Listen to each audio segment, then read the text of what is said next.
واه یوه ورځ 2 هټریکونه او د راشد خان ریکارډونه. دا چې راشد خان کوم ریکارډونه مات کړل دغه ویډیو را سره تر پای وګورئ په ډېر څه به پوه شئ. ګرانو زړه ته رانږدې مینوالو السلام علیکم، وخت مو بخیر، ستړي مه شئ. د استرالیا په بیګ باش لیګ کې پرون راشد خان او حارث رؤف هټریکونه وکړه. راشد خان د کرکټ د عصري نړۍ یو لاجواب لوبغاړی دی چې د نړۍ بهر کونج کې هر چا منلی دی.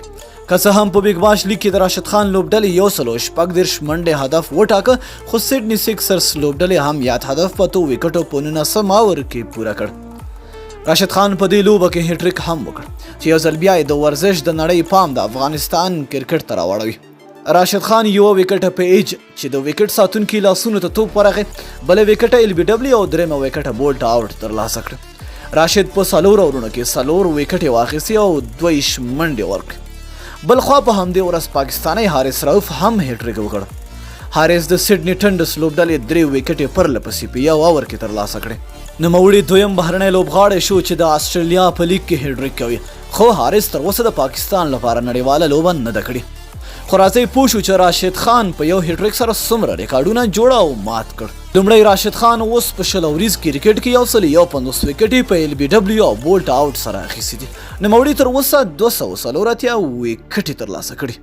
یوازې سریلانکایي لاسټ ملینګا په 100 اوریز کرکټ کې 115 وکټې په ال بي دبليو او بولټ سره ترلاسه کړي.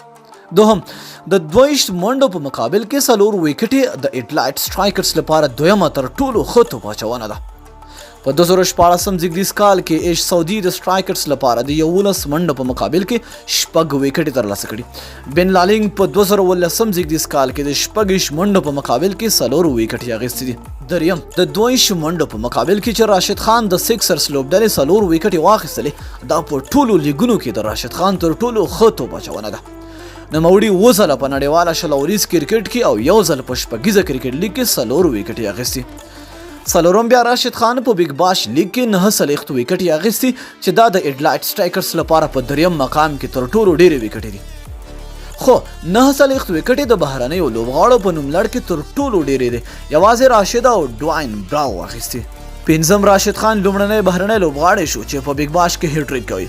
همدارنګه لومړنی توپ اچوونکی دی چې د سټرایکرز لوبډلې لپاره هټریک کوي. دا په بیګ باش لیګ کې 5م هټریک و. راشد خان اوس مهال په 100 اوریز کرکټ کې 3 ځله هټریکونه کړي.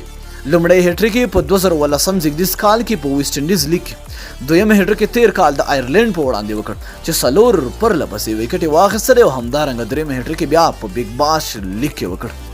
راشد خان 5م لوبغاړی دی چې په 100 اوریز کرکټ کې 3 هټریکونه ترلاسه کړي.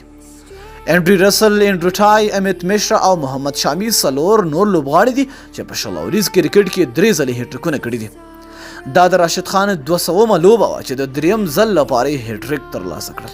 نو دوستانو که ویډیو مو خوښه شوې وي در سره لایک یې کړئ او د خپلو دوستانو سره یې شیر کړئ. تر بیا او بل ویډیو د الله په امان په دعاګانو کې مې یاد ساتئ.